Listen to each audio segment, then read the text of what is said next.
রাজধানীর শাহবাগ মোড়ে প্রাথমিকের সুপারিশপ্রাপ্ত শিক্ষকদের অবস্থান কর্মসূচিতে লাঠিপেটা করেছে পুলিশ। এছাড়া তাদের উপর জল কামানে পানি ছিটানো হয়। এ বিষয়ে আরও বিস্তারিত জানতে আমাদের সাথে শাহবাগ থেকে যুক্ত হয়েছেন সহকর্মী ইকবাল অনেক। আমরা প্রতিবেদনেই দেখছিলাম যে আসলে প্রাথমিকের সুপারিশপ্রাপ্ত শিক্ষকদের অবস্থান কর্মসূচিতে পুলিশ লাঠিপেটা করেছে, তাদের উপরে জলকামানে পানি ছেটানো হয়েছে। শুরুতে তো আসলে আন্দোলনটা শান্তিপূর্ণই ছিল, কেন আসলে তাদের সড়ক অবরোধ করতে হয়েছিল?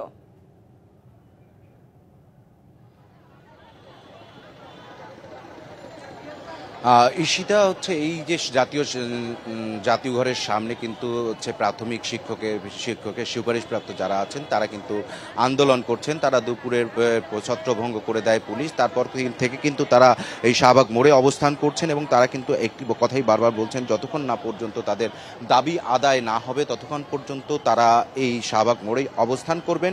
এবং তারা কিন্তু কিছুক্ষণ আগে একটি সংবাদ সম্মেলন করেছেন, সেখানে তারা জানিয়েছেন যে তাদের দাবি আদায় না হওয়া পর্যন্ত তারা এই শাহবাগ মোড়ে শান্তিপূর্ণভাবে অবস্থান করবেন। এবং তারা তাদেরকে আজকে দুপুরের দিকে যে তাদের উপর হামলা হয়েছে, তাদের নারী সহকর্মী যারা আছেন তারা আহত হয়েছেন এবং তার প্রেক্ষিতে কিন্তু আগামী রোববার একটি সমাবেশের ডাক দিয়েছেন। এর আগ পর্যন্ত তারা কিন্তু এই শাহবাগের যে জাদুঘরের সামনে আছে সেখানে কিন্তু অবস্থান করবেন এবং তাদের যে একটা প্রহসনের রায় আছে সেটি বাতিল করা না হওয়া পর্যন্ত তাদের কিন্তু এই আন্দোলন চালিয়ে যাবেন। এবং তারা বলছেন যে তাদের ভাইরা তাদের কিছু সহকর্মীকে গ্রেপ্তার করা হয়েছে, তাদেরকে 1 ঘন্টার মধ্যে ছেড়ে দেওয়ারও আলটিমেটাম দিয়েছেন এবং তাদের এই দাবি বাস্তবায়ন না হলে তারা কিন্তু রাজপথে আত্মহত্যা করবেন বলেও হুমকি দিয়েছেন। এই তাদের যে 6 দফার আলটিমেটাম দিয়েছেন সেখানে।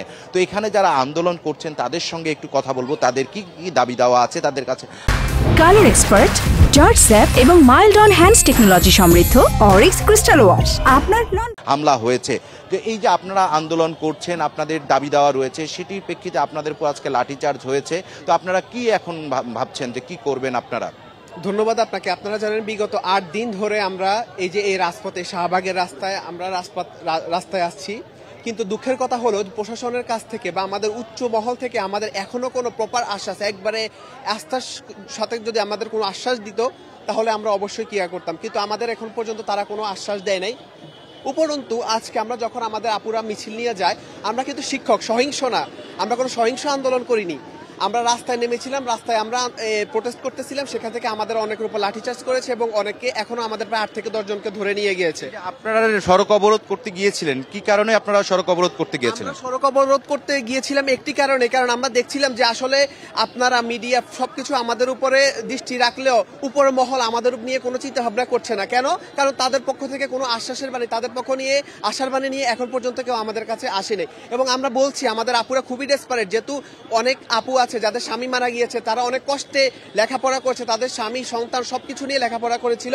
ধন্যবাদ আপনাকে। ঈশিতা, শুনছিলেন যে এখানে যারা সড়ক অবরোধ করার চেষ্টা করেছিলেন তারা বলছিলেন যে তাদের সরকারের উচ্চ পর্যায় থেকে তাদের কাছে কোনো আশ্বাস না দেওয়ার কারণে তারা কিন্তু আজকে সড়ক অবরোধ করতে গিয়েছিলেন। সে সময় কিন্তু পুলিশি বাধায় তাদের কিন্তু নারী যে সহকর্মীরা রয়েছেন তারা আহত হয়েছেন এবং তাদের কয়েকজনকে কিন্তু গ্রেপ্তার করে নিয়ে যাওয়া হয়েছে। তাদেরকে এখন পর্যন্ত ছেড়ে দেওয়া হয়নি। তারা কিন্তু দাবি করেছেন যে 1 ঘন্টার মধ্যে তাদের গ্রেপ্তারকৃত যারা রয়েছেন তাদেরকে যাতে ছেড়ে দেওয়া হয়, না দিলে তারা আন্দোলন চালিয়ে যাবেন।